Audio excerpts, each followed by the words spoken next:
Ayan guys, may niluluto ako ditong paksiw. Paksiw na ano to guys? Sinaing. Kanina pa to. O di pa? O pa. Ayan, sarap yung ano natin guys.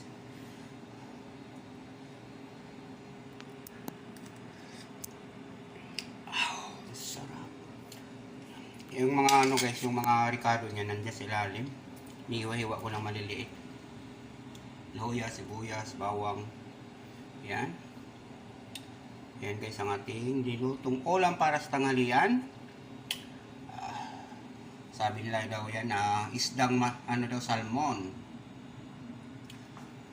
Yan guys, oh, sarap. Sabaw pa lang guys, oh, nagmamantika.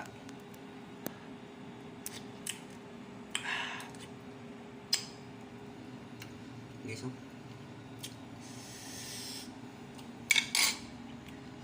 Yan ang ulam Pinoy, paksiw.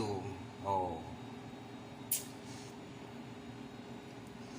Yan, dito na ating kanin, luto na rin.